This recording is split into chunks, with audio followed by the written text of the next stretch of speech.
지난 시간에 우리는 왜 우리 창조주 하나님께서 우리의 그 full potential, 우리의 가능성과 우리가 원래 있어야 될 자리를 찾게 하기 위해서 혼자를 따로따로 인디비주얼리 개인적으로 만드신 게 아니라 뭘 만들어 주셨다 그랬죠?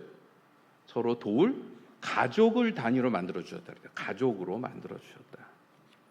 근데 문제는 이제 이런 좋은 계획에도 불구하고 현실의 가족은 그렇게 뭐 썩 이상적이거나 항상 좋지만은 않죠.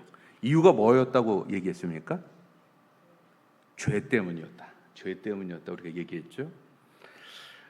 우리가 흔히 무슨 가정에 문제가 생기면 당신의 괴팍한 성격 때문이야.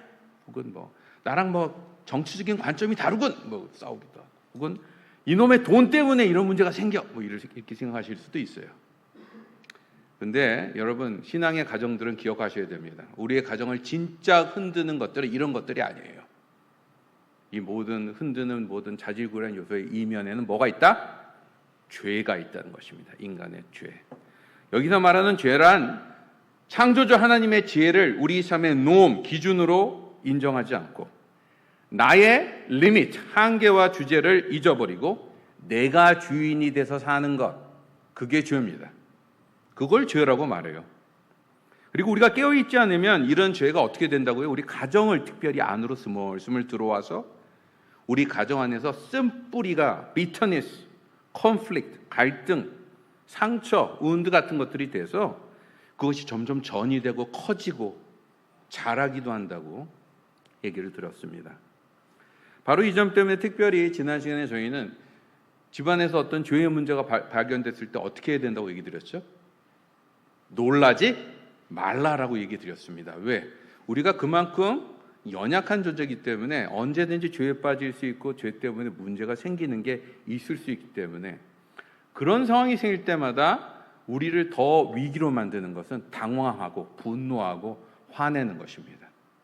그것을 냉철하게 상황을 파악해서 조금이라도 죄의 문제들을 우리 안에서 우리의 가정 안에서 제거하거나 없앨 수 있도록 움직여야 되는데 대부분 무슨 문제가 터지면 그것 때문에 너무 속상하고 화가 나니까 그런 생각을 못해요. 화가 나갖고. 그런 의미에서 우리가 먼저 기억해야 될 건 뭐다? 죄가 일어날 때마다 우리 안에 그런 모습들이 있지. 이거는 우리의 연약한 모습이지라고 우리가 그것을 냉철하게 받아들이는 것입니다. 그리고 평소의 죄의식이 저희 안에서 사라지지 않도록 the consciousness of the guilt라고 얘기하죠. 죄의 의식들을 잘 유지하는 게 중요하다고 그랬어요. 왜? 지금 요즘 세상은요. 죄 짓는 것들을 너무 당연하게 사는 사람들이 많아지다 보니까 웬만한 죄도 이제는 죄가 아니라고 생각하는 경우까지 늘어나고 있기 때문에 그렇습니다. 여러분 저희가 그렇게 죄 안 짓고 뭐 깨끗하고 사는 사람이 많지 않죠. 그러나 그럼에도 불구하고 잊지 마셔야 될 것은 죄는 저와 여러분을 파괴한다는 것입니다. 그게 시간이 좀 천천히 나타날 수도 있고 뭐 일찍 나타날 수 있지만 그거에 우리를 파괴한다는 사실은 변하지 않아요.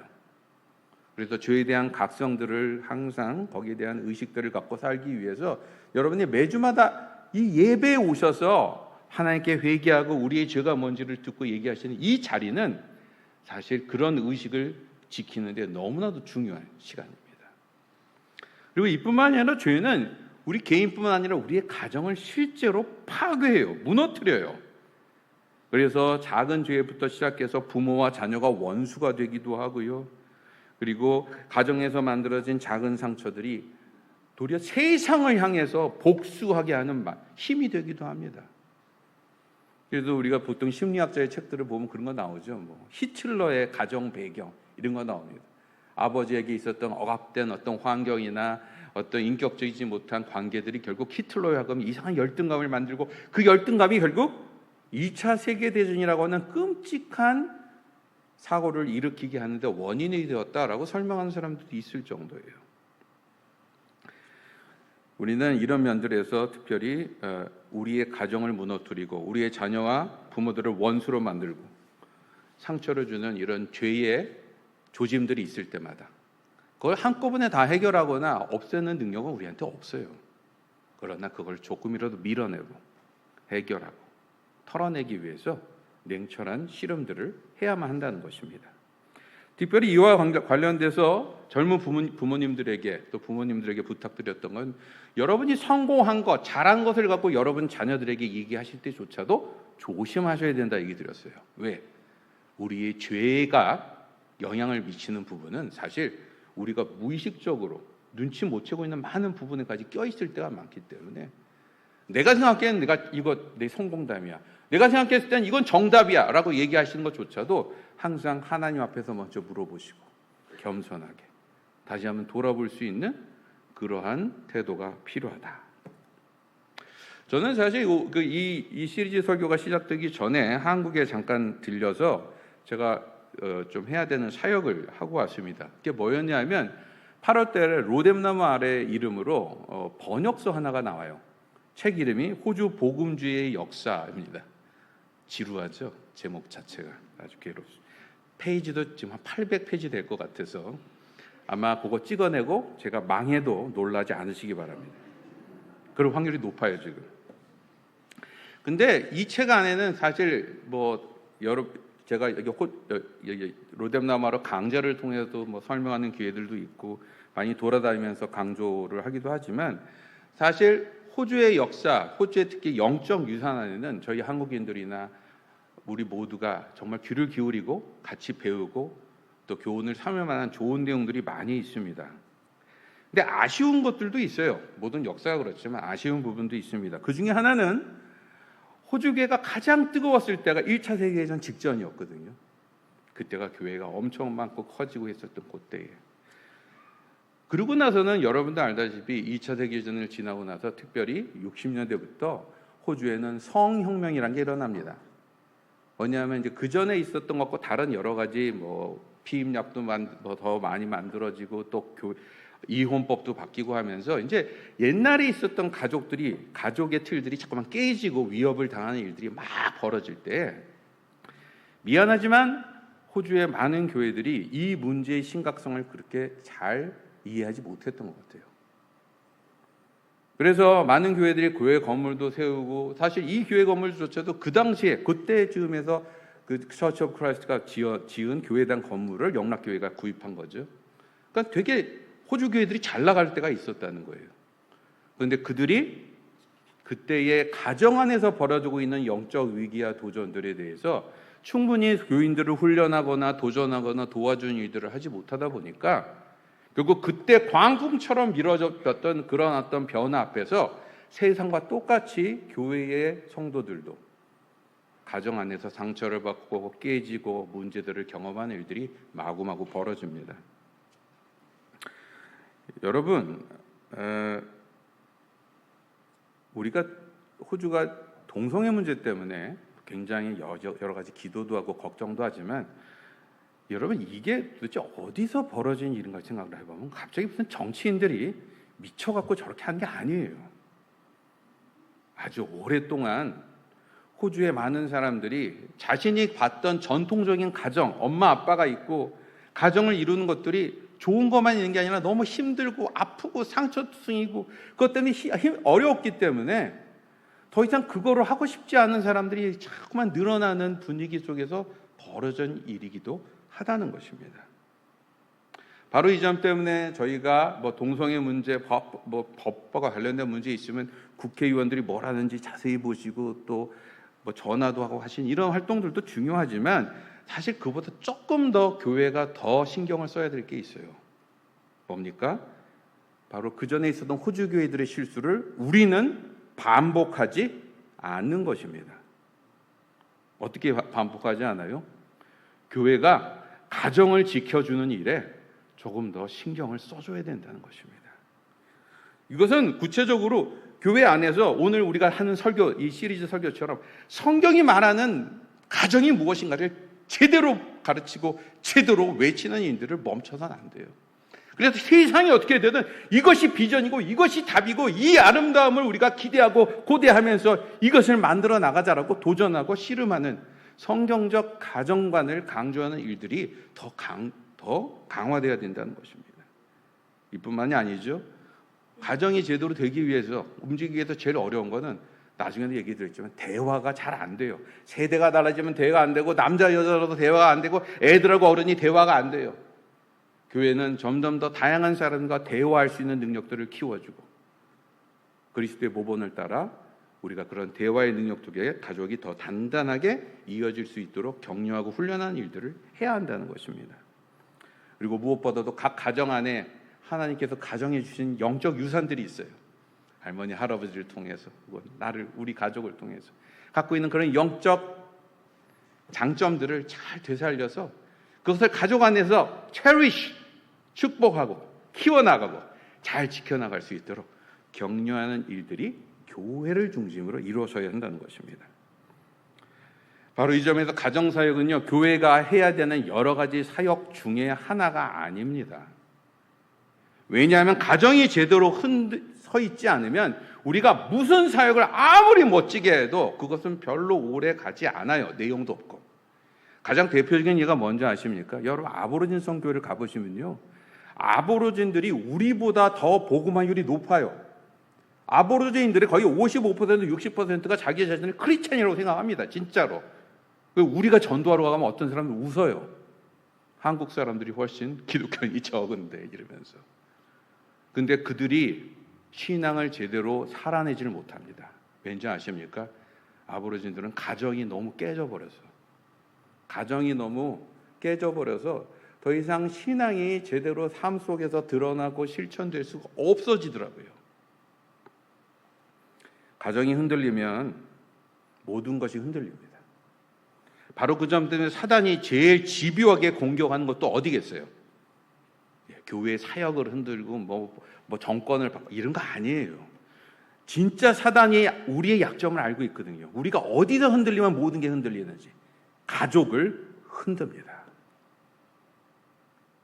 우리가 아무리 멋진 교회 건물을 세우고 시설을 완벽하게 갖춰놔도, 그리고 막 부서마다 아이들이 몰려서 확 부흥했다고 얘기를 해도, 여러분 호주 역사를 보시면, 교회 역사를 보면 호주도 우리만큼 부흥했던 적이 있어요. 근데 왜 지금 이럴 거라고 생각하십니까? 그 사람들이 부흥을 안 해서요? 아닙니다. 가정을 지켜내지 못하면 저희가 세운 이 교회 건물도 장례식장이나 식당 외에는 쓰일 데가 없게 될 것입니다.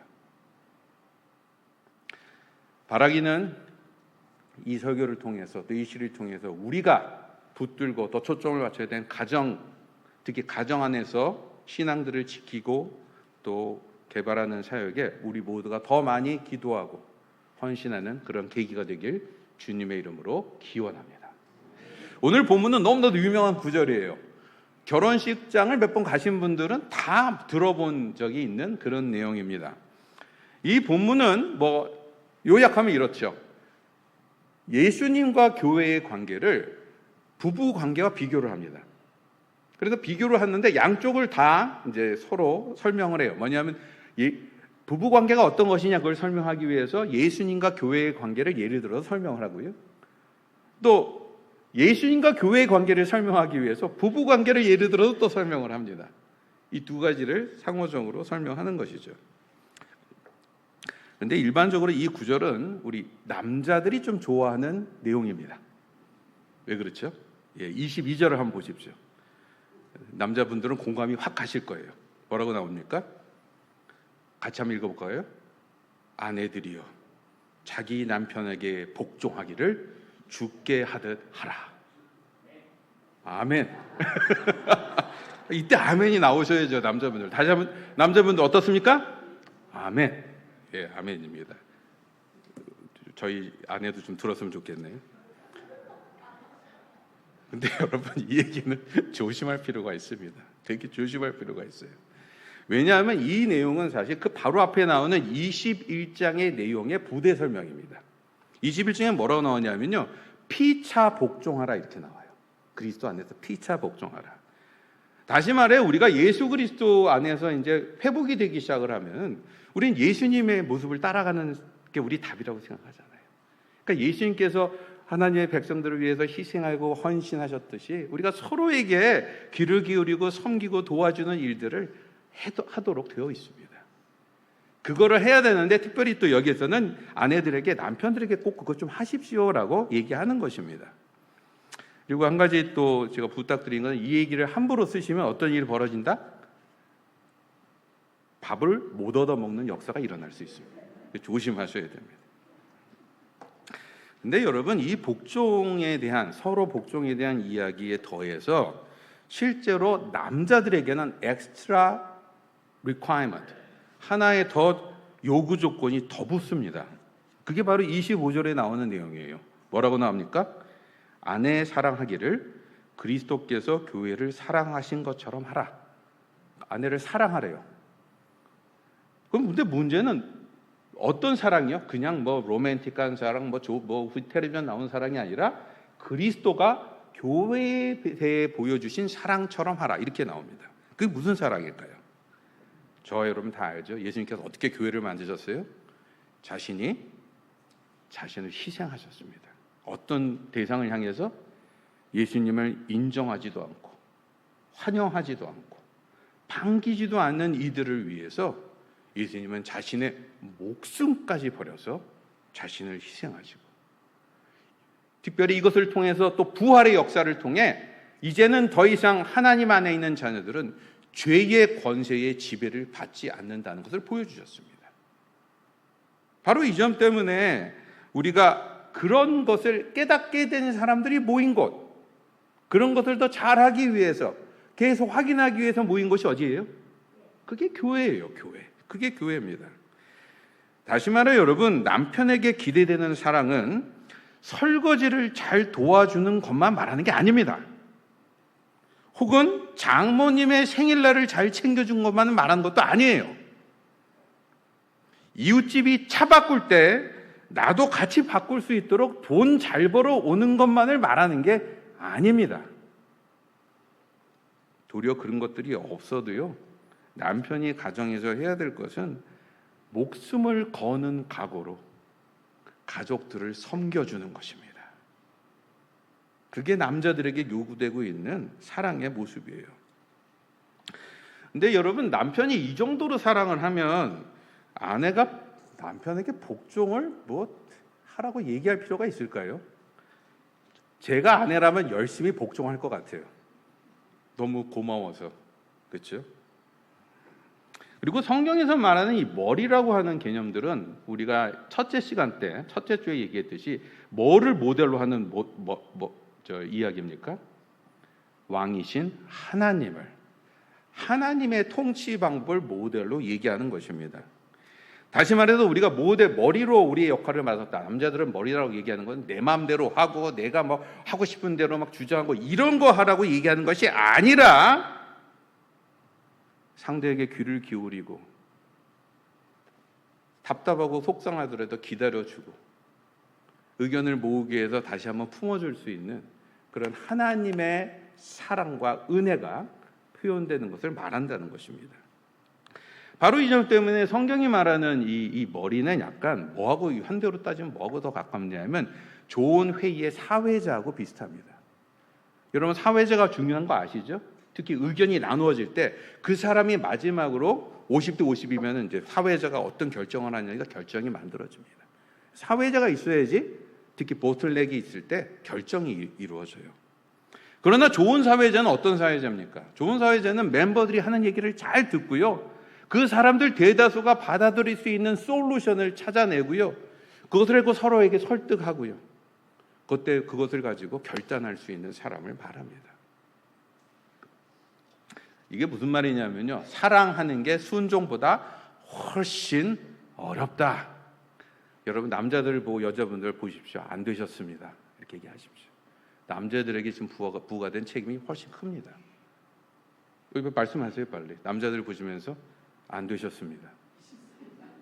안 되신 거예요. 여자들이 훨씬 더 유리한 면들이 많습니다. 근데 여러분, 성경을 볼 때마다 좋은 것은 뭐냐면 성경은 우리에게 답만 뚝 던져주고 알아서 해라 이렇게 얘기하지 않죠. 왜? 그것을 풀 수 있는 grace, 은혜를 항상 같이 약속하고 계시기 때문입니다.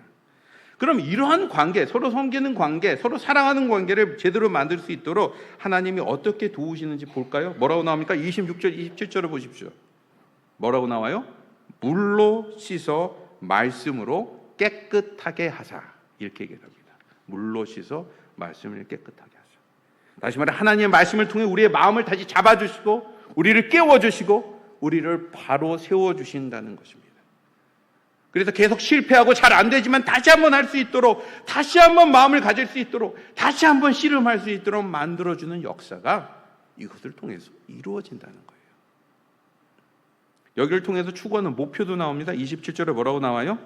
자기 앞에 영광스러운 교회를 세우시는 것이 목표다. 이렇게 말합니다. 이것을 더 쉽게도 얘기해요. 주름 잡힌 것이나 그런 여러 가지 것들이 나쁜 것이 없이 거룩하고 흠이 없게 하는 것, 이렇게 표현돼요. 가정을 통해서 교회가 그렇듯이 뭘 추구하는 거라고요? 예, 우리의 성화, 영화를 추구하게 된다. 다시 말해 우리 안에 원래 하나님께서 저와 여러분을 만드신 그 멋지고 괜찮은 모습들이 되찾아지고 회복될 수 있도록 만들어 주신다. 이렇게 말하고 있는 것입니다.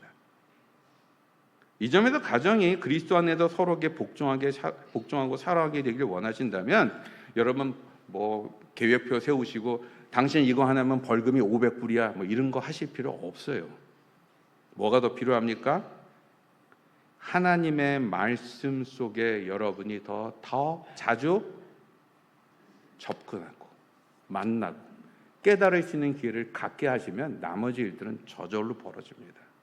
왜? 말씀을 제대로 보는 이들은 자신을 돌아보지 않을 수 없고요. 말씀을 제대로 보는 사람들은 하나님의 영광과 비전과 위로를 안 받을 수가 없기 때문에 말씀은 우리로 하여금 자연스럽게 그런 회복의 역사를 할 수 있도록 도와준다는 것입니다.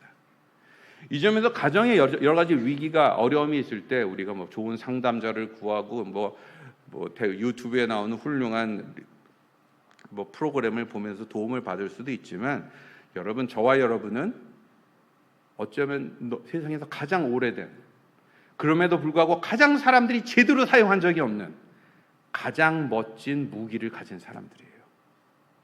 어떤 무기요? 하나님의 말씀이라는 것입니다. 말씀을 통해 만나는 하나님과의 관계 속에서 참다운 나를 발견하고 세상을 제대로 볼 수 있게 되고 복음이 저와 여러분을 회복할 수 있도록 몰아가게 된다는 것입니다. 근데 목사님, 그럼 뻔한 얘기를 왜 하십니까? 저도 성경 열심히 읽고 있습니다. 굳이 강조하실 필요도 없어요. 근데 여러분, 가정 문제가 이슈가 되고 있는 호주 교회들도 저희만큼 성경을 안 읽은 것 같습니까? 호주의 역사를 보면요, 호주에 특히 1차 세계대전 직후부터 호주에 수많은 바이블 칼리지들이 생겨서 특히 성도들이 막 성경 공부를 열심히 해요. 신학도 공부하고. 근데 왜 이런 상황들이 생겼을까 말이에요. 여러분, 우리가 말씀을 제대로 본다 그럴 때 두 가지를 좀 조심할 필요가 있습니다. 첫 번째는요, 성경은 다양한 방법으로 하나님께서 말씀하시는 책입니다.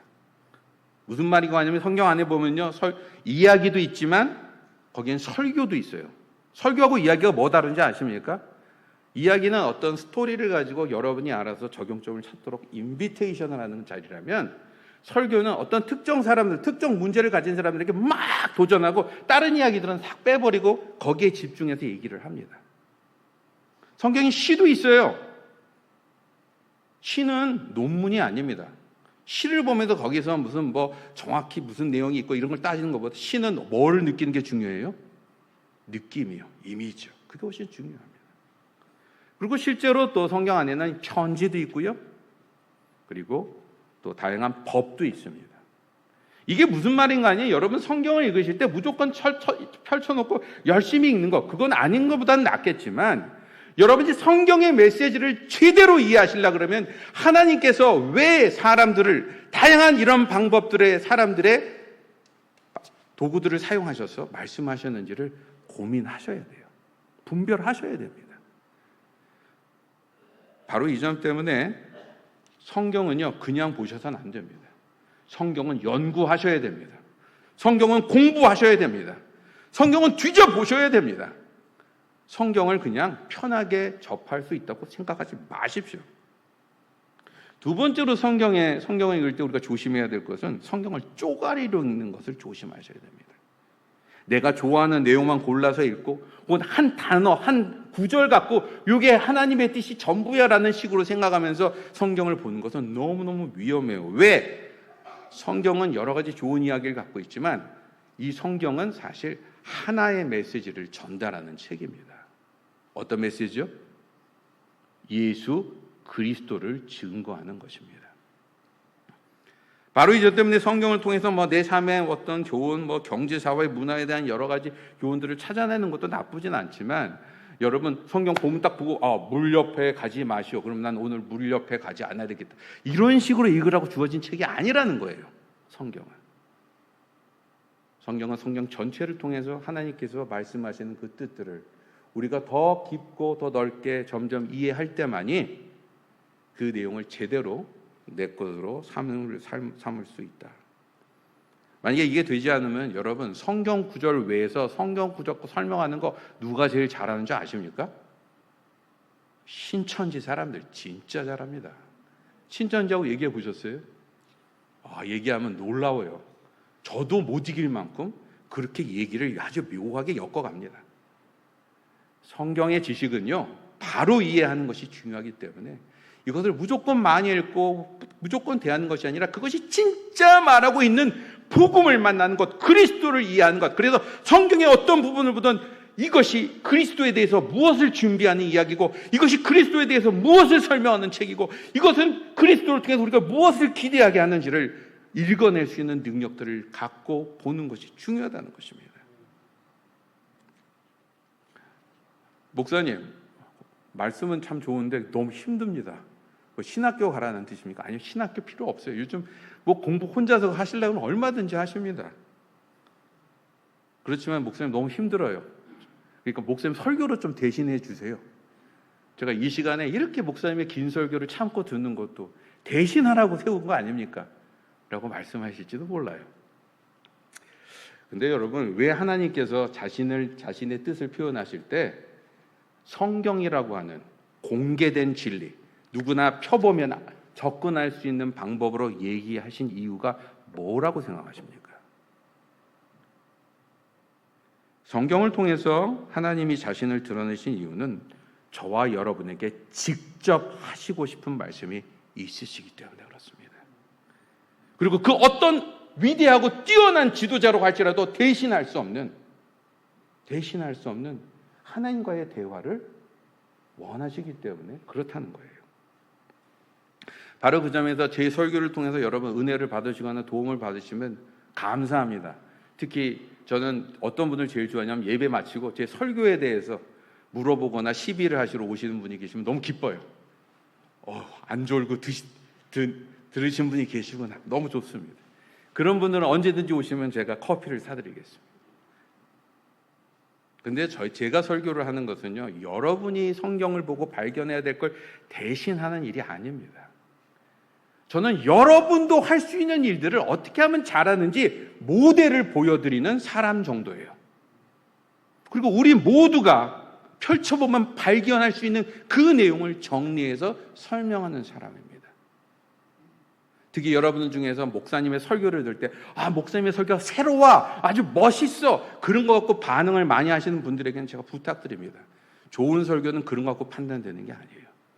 좋은 설교는 그리스도의 복음을 제대로 설명하고 있는지를 갖고 판단하셔야 됩니다. 그 설교가 비록 지루하고 답답하고 훨씬 재미있지 않더라도 그 안에 있는 복음이 제대로 있을 때 여러분 그 설교가 여러분을 살리는 설교, 여러분이 하나님과 대화하는 데 도움이 되는 설교라는 것을 잊지 마시기 바랍니다. 이 때문에 성경을 꾸준히 연구하고 공부하고 씨름하는 일은요, 여러분 옵션이 아닙니다. 여러분이 신앙인이라면 시간 날 때 나는 은퇴했으니까 못하고 이런 일이 아니에요. 저희가 주님 가는 그날까지 끊임없이 해야 되는 신앙의 일부라는 것입니다. 이런 성경 연구는 어쨌든 귀찮고 힘들어요. 근데 28절, 29절에 보면은 이렇게 하는 것이 어떤 것이라고 설명하는지 아십니까? 자신을 위하는 것이래요. 자신을 사랑하는 사람이라면 해야 되는 일이라고 이렇게 얘기하는 것입니다. 여러분이 여러분 자신을 진짜 사랑하십니까? 여러분의 인생이 더 아름답고 더 건강하고 더 괜찮은 것으로 가길 원하십니까? 그럼 뭘 해야 된다고요? 오늘 오후부터라도 성경을 연구하시기 시작하십시오. 그리고 이것을 특별히 여러분의 가족들과 나눌 기회를 여러 가지로 찾아보시기 바랍니다. 이 말은 뭐냐면 사실 이 가정이 신앙생활에서 어떤 역할을 하는지를 설명하는 내용을 포함하기도 해요. 뭐라고요? 말씀이 우리를 성화시키는 가장 중요한 장이 어디라는 뜻이겠어요? 가정이요, 가정. 여러분이 영적으로 침체되고요, 힘드시고 뭔가 발전을 원하신다면 특별 집회나 무슨 훈련 과정이나 신학교나 아주 멋진 기가 막힌 설교자를 쫓아다니는 게 답이 아닙니다. 여러분의 가정에서 말씀을 가지고 씨름하시기 시작하는 것. 그게 우리의 성화를 위한 최고의 방법이라고 오늘 본문은 말하고 있는 것입니다. 아니 목사님, 근데 말은 좋은데 이렇게 말이야 내가 아픈 걸 그렇게 쪽집게 찝어갖고 애들 못된 소리만 우리 애들과의 매일 씨름 속에서 혹은 뭐 하는 말마다 내 속을 뒤집어 놓는 부부간의 대화 속에서 아니면 부모와의 관계 속에서 받은 상처로 평생 동안 이렇게 어렵게 힘든데 이런 아픔 속에서 무슨 제자훈련 얘기를 하십니까? 살아남기도 어려운데 이러실지도 몰라요. 여러분 가정에서 벌어지는 일들은요 밖에서 아무리 끔찍한 일이 벌어져도 상처면에서는 여기만큼 아픈 데가 없습니다. 그리고 가정에서 벌어지는 많은 문제들은요 결국은 내가 극복하거나 내가 있거나 내가 먼저 해결하지 않은 답이 안 나오는 게 대다수예요. 왜? 특별히 가정에서는 저희는 밖에처럼 괜찮은 척을 할 수 없기 때문에 그렇습니다. 내가 그래도 이 정도의 멋있는 사람인데 이렇게 폼을 잡고 있어봤자 누가 웃어요? 저희 아내가 웃어요. 제가 폼 잡고 있으면 알죠. 제 속을 뻔히 알기 때문에 보고 웃어요. 바로 이 점 때문에 가정에서 영적 씨름을 하는 것은 그 어떤 곳에서부터도 naked struggle, 나의 있는 모습을 갖고 가장 치열하게 씨름할 수 있는 자리이기도 합니다. 바로 그러한 씨름들, 그런 자각이나 고민들을 하면서 말씀으로 풀어나가길 원할 때 여러분 성경을 피우시면 어떤 일이 벌어지는지 아십니까? 성경 말씀이 여러분과 제 삶에 직접적으로 도전하시고 직접적으로 깨우시고 직접적으로 회복하시는 메시지들을 여러분은 직접 만나게 되신다는 것입니다.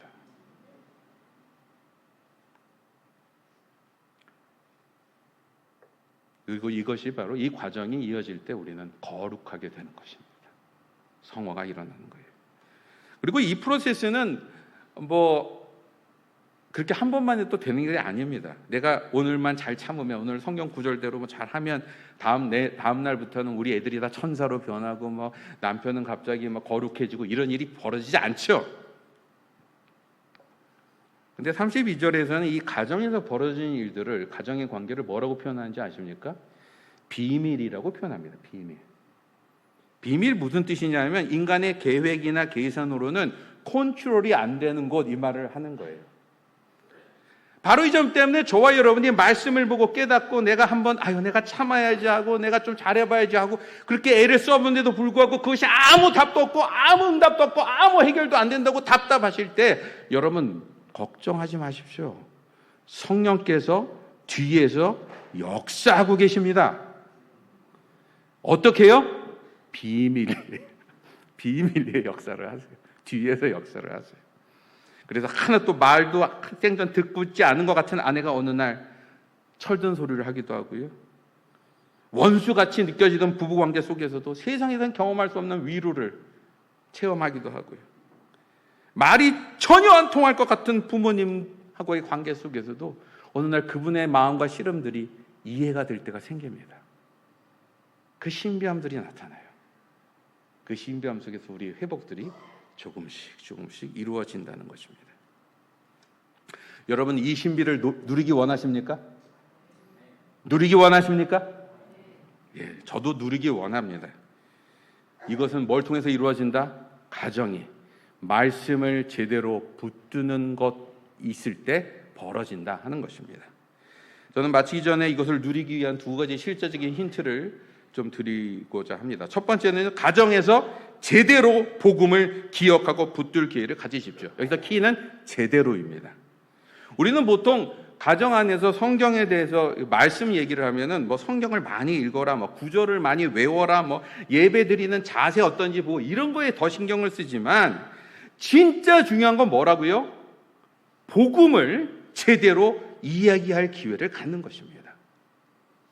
신앙은 종교생활과 다르죠? 여러분도 아십니다. 신앙은 뭐냐면 이런 교회에 와서 건물에 앉아서 예배 의식 드리고 어떤 활동하는 것, 구제하고 이런 걸 우리는 종교생활이라고 해요. 그렇지만 그 종교생활은 신앙을 갖는 도구일 뿐이지 그게 신앙이 아닙니다.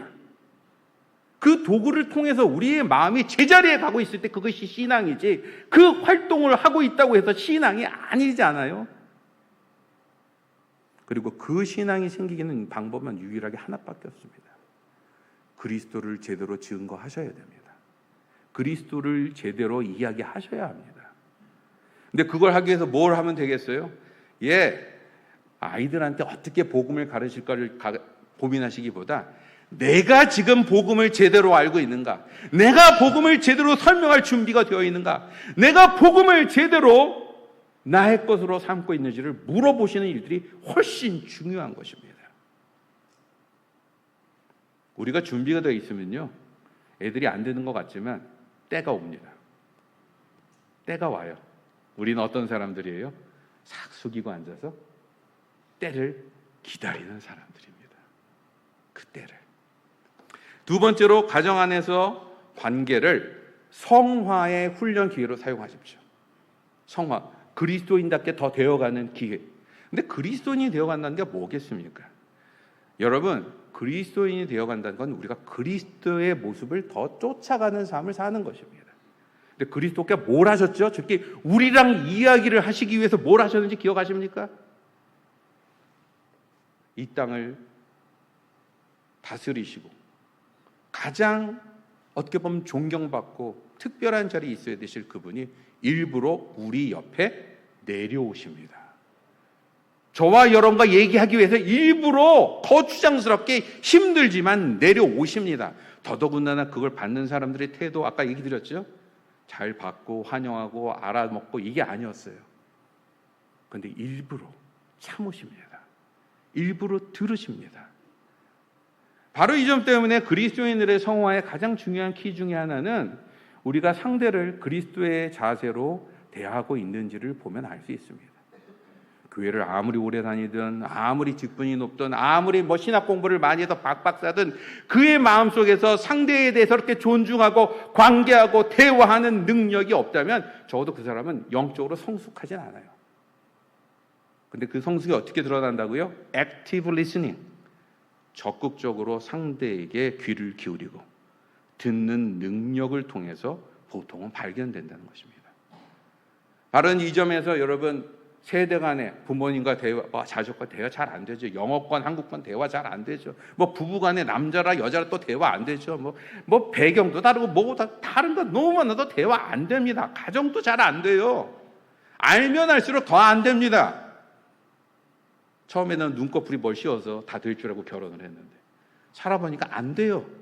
왜? 당연하죠. 30-40년을 따로 살았는데 어떻게 돼요? 그러나 우리는 누구를 쫓아가는 사람이라고요? 그리스도를 쫓아가는 사람들입니다.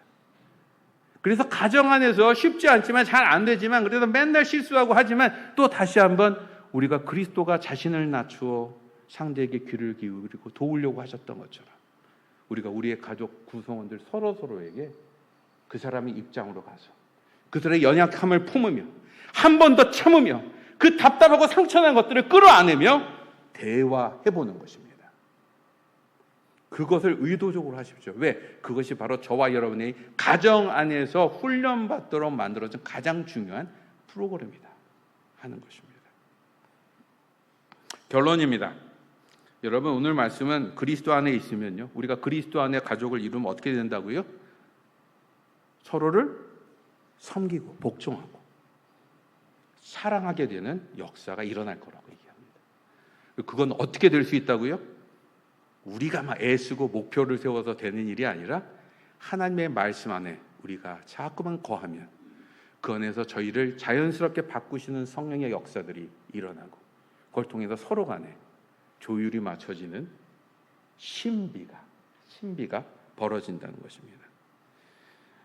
이 점에서 사실 쉽지 않지만 가정에서 영적 기능을 제대로 살리기 위해서 여러분 가정 예배에 대해서 신경 쓰셔야 됩니다. 그런데 가정 예배 얘기하면 보통 뭘 생각하냐면요, 뭐 순서를 어떻게 하냐, 일주일에 한 번을 할 것이냐, 몇씩 뭐 설교를 누가 할 것이냐, 예배 형식 갖고 얘기하지만 여러분 좋은 가정 예배라는 건 뭐 하는 예배냐면 복음을 여러분의 부모와 가족들과 얘기할 수 있는 자리를 마련하는 것입니다. 필요하시다면요, 그 시간을 여러분 축제 시간으로 쓰십시오. 좀 맛있는 음식을 준비하셔서 최고급 피자 주문하셔서 그 시간을 어쨌든 피자 때문에라도 고대하게 만드십시오. 아이들이 다 참여할 수 있도록 여러분이 익숙한 찬양, 여러분이 좋아하는 성경만 보지 마시고 아이들이 볼 수 있는 찬양 성경을 보시고 또 부모님이 같이 공감할 수 있는 얘기들을 같이 하십시오. 혼자서 잘 안 됩니까? 그럼 뭐 같이 나와서 옆에 가족들을 같이 초청해서 연합으로 드려보면 왜 또 안 됩니까? 교회에 여러 가지 예배가 있죠. 뭐 금요 예배, 뭐 여러 가지 예배들이 있는데 그런 예배들을 활용하십시오. 여러분 아이들 언어가 물론 언어 때문에 복음을 제일 못 알아듣는 거 우리가 걱정하지만 실제로 말을 알아들어도 사람들은 설교를 원래 안 듣습니다. 아닌가요? 죄송합니다. 여러분 안 그러신 모양이네. 무슨 말인가 아니요? 여러분 아이들이 좀 언어가 딸리고 그래도 같은 예배에 참석해 본 다음에 여러분 걔네들 어디 끌고 가시면 되냐면 맥도날드에 끌고 가시면 됩니다. 그래서 애들한테 물어보시면 돼요. 오늘 어땠니? 뭘 느꼈니? 그러면 자기 마음대로 얘기할 거예요. 그럼 엄마도 또 그걸 가지고 건수로 삼아서 얘기하시는 것입니다. 신앙에 대한 이야기, 복음에 대한 이야기. 맥도날드의 능력을 과소평가하지 마시기 바랍니다. 여러분, 저와 여러분에게는 복음을 통해서 하나님의 아름다운 가족이 회복될 수 있는 기회를 부여받은 그 상황에 있습니다. 비록 그 일들이 제대로 우리의 삶 속에서 다 경험되거나 잘 되지 않는 답답함은 있지만 성령께서는 그 일을 이루시고요, 진전하시고요, 실제로 벌어지게 하십니다. 모든 사람들이 가정에 대해서 회의적이고 점점 더 가정에 대해 소망을 갖지 않는 이 시대에 그리스도인들이 가져야 될 가정에 대한 비전들을 다시 한번 기억하시면서 복음으로 가정을 읽어가시는 저와 여러분이 되길 주님의 이름으로 기원합니다.